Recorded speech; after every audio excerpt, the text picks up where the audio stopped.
नैजिद' नं दारांगाजुलि बिटिसि बियाबनि इउपिपिएल हान्जानि बिजाथि एमएलए जलेन दैमारिखौ बरायदों।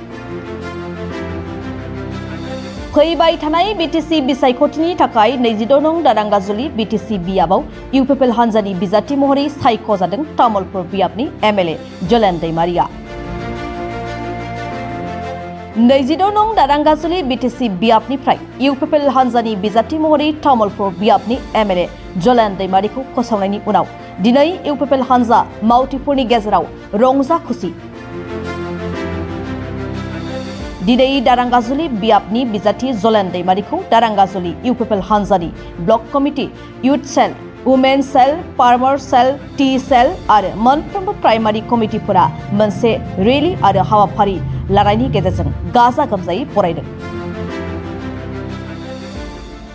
আজি 26 নং দৰংগাজুলি ব্লক ইউপিপিএলৰ উদ্যোগত আমাৰ যিবিলাক বুথ আছিলে আৰু প্ৰাইমাৰী আছিলে এটা সম্বৰ্ধনা অনুষ্ঠান ইয়াত আয়োজন কৰিছে আৰু সেই সম্বৰ্ধনা অনুষ্ঠানত দৰংগাজুলি ইউপিপিএলৰ প্ৰাৰ্থী হিচাপে মই উপস্থিত থাকি সঁচাকৈ বহুত আনন্দিত পাইছোঁ আৰু ইয়াত আজিৰ সেই সভাত আমাৰ প্ৰতিটো বুথ আৰু প্ৰাইমাৰী কেন্দ্ৰীয় বিষয়ববীয়াসকল, জিলাৰ বিষয়ববীয়াসকল, ব্লকৰ বিষয়ববীয়াসকল, আমাৰ প্ৰতিটো চেলৰ বিষয়ববীয়াসকল ইয়াত উপস্থিত আছে আৰু সেই উপস্থিতিয়ে আমি দৰংগাজুলিত আগন্তুক নিৰ্বাচনত এটা শক্তিশালী হিচাপে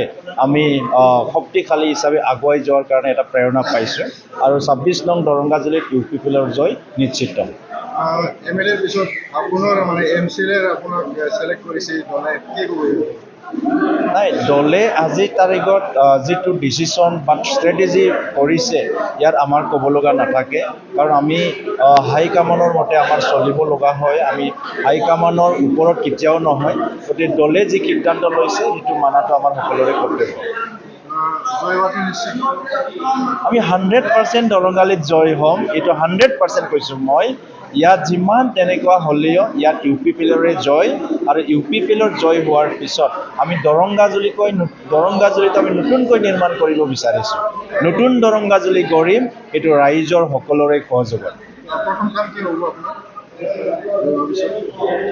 হয়, দৰংগাজুলিত আজি আমি দেখিছোঁ বহুত কাম কৰিব লগা আৰু আছে। লাষ্ট যিবিলাকৰ ইয়াত শাসন কৰি আছিলে, আজিৰ তাৰিখত আমি সেই তেখেতসকলৰ যি শাসন, সেই শাসনৰ ওপৰত আমাৰ বহুত আৰু কাম কৰিব লগা আছে। আমি ইয়াত চেষ্টা কৰিছোঁ আমাৰ ল'ৰা ছোৱালী যাতে ইয়াত আমি কোম্পানী আনাৰ কাৰণে, ইণ্ডাষ্ট্ৰী আনাৰ কাৰণে মাথা মাৰি আছোঁ। অলৰেডি বিটিআৰ চৰকাৰৰ তৰফৰ পৰা লেণ্ড এলটমেণ্ট 300 বিঘা লেণ্ড এলটমেণ্ট দিয়া হৈছে আৰু ইয়াত ইণ্ডাষ্ট্ৰিয়েল পাৰ্ক আজি বনোৱা হৈছে আৰু এই ইণ্ডাষ্ট্ৰিয়েল পাৰ্কতো আমাৰ কোম্পানী, স্মল ইণ্ডাষ্ট্ৰীৰ লগতে বিভিন্ন কোম্পানী ইয়াত আনাৰ কাৰণে আলোচনা চলি আছে। পৰৱৰ্তী সময়ত আমি ভাবিছোঁ দৰংগাজুলিত আমাৰ ইণ্ডাষ্ট্ৰী আছামৰ লগত বা আমাৰ বিভিন্ন ইণ্ডাষ্ট্ৰী, প্ৰাইভেট ইণ্ডাষ্ট্ৰী ইয়াত আনাৰ কাৰণে ব্যৱস্থা কৰিম। লগতে আমাৰ ইয়াত খেতিয়কসকলৰ কাৰণে আজি আমি দেখিছোঁ ইৰিগেশ্যন ছিষ্টেমটো যথেষ্টখিনি ইয়াত উইক, গতিকে পৰৱৰ্তী সময়ত খেতিয়কসকলে যাতে ভালকৈ খেতি কৰিব পাৰে, বিটিআৰ চৰকাৰৰ তৰফৰ পৰা কিছু ইয়াত পানীৰ ব্যৱস্থা কৰা হৈছে, ডিপ টিউবৱেল ইয়াত কৰা হৈছে, যাৰ জৰিয়তে আমাৰ খেতিয়কসকলে যি পথাৰত পানী পাইছে আৰু এইটো আমি বহুত ইয়াত ইনক্ৰিজ কৰিব লগা আছে। লগতে ইয়াত আমি ভাবিছোঁ এখন পাৰ্ক আমি বনাব বিচাৰিছোঁ, দৰংগাজুলি নতুন পাৰ্ক, যাতে ইয়াত ল'ৰা ছোৱালী খেলিব পাৰে, আমাৰ জ্যেষ্ঠসকলে ইয়াত এই পাৰ্কত ৱাক কৰিব পাৰে। ইয়াৰ লগতে এখন নতুনকৈ ক্লক টাৱাৰ বনোৱাৰ কাৰণে ইয়াত চিন্তা কৰিছোঁ। দৰংগাজুলিত কুমাৰীঘাটাত নতুন এটা ক্লক টাৱাৰ বনোৱাৰ কাৰণে চিন্তা কৰিছোঁ। ইয়াৰ লগতে আমাৰ বডোফা উপেন্দ্ৰনাথ ব্ৰহ্মৰ এটা ষ্টেচু ইয়াত নিৰ্মাণ কৰা হ'ব। ডক্টৰ ভূপেন হাজৰিকাৰ এটা ডাঙৰ ষ্টেচু ইয়াত নিৰ্মাণ কৰা হ'ব। কুমাৰীঘাটা আৰু দৰংগা মেলা, এই কুমাৰীঘাটা দৰংগা মেলা আৰু পদ্মানন্দ, এইটো দৰংগা মেলা কুমাৰীঘাটা এইটো টাউনশ্বিপ হিচাপে কাম কৰাৰ কাৰণে ঘোষণা কৰাৰ লগতে দৰংগা মেলাৰ কুমাৰীঘাটাৰ টাউন বনাবলৈ আমাৰ যি প্ৰচেছ আছে এইটো আৰম্ভ কৰিম। ইয়াৰ লগতে আমাৰ ইয়াত দৰংগাজুলিত বহু কাম আৰু কৰিব লগা আছে। শিক্ষা অনুষ্ঠান আমাৰ ইয়াত কৰিব লগা আছে। আমাৰ চেঁচাপানী হাইস্কুলখন হায়াৰ ছেকেণ্ডাৰী কৰিব লগা আছে, আমাৰ পাটকিজুলিৰ যি হাইস্কুল আছে সেইখন হায়াৰ ছেকেণ্ডাৰী কৰিব লগা আছে, পদ্মানন্দটো আমাৰ হায়াৰ ছেকেণ্ডাৰী কৰিব লগা আছে, অলৰেডি আমাৰ পূব মাছদিয়া যিটো হাইস্কুল আছে সেইখন হায়াৰ ছেকেণ্ডাৰী হৈ গ'ল আৰু হায়াৰ ছেকেণ্ডাৰী কৰাৰ লগে লগে আমাৰ নিশ্চয় সেই অঞ্চলৰ ছাত্ৰ ছাত্ৰী বহুখিনি লাভান্বিত হ'ব বুলি মই আশা ৰাখিছোঁ।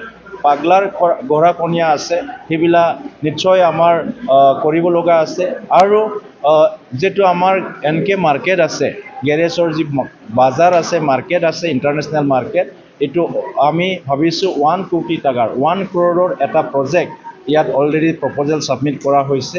নিৰ্বাচনৰ পিছত সেইবিলাক কাম আৰম্ভ কৰাৰ আমি চিন্তা কৰিছোঁ।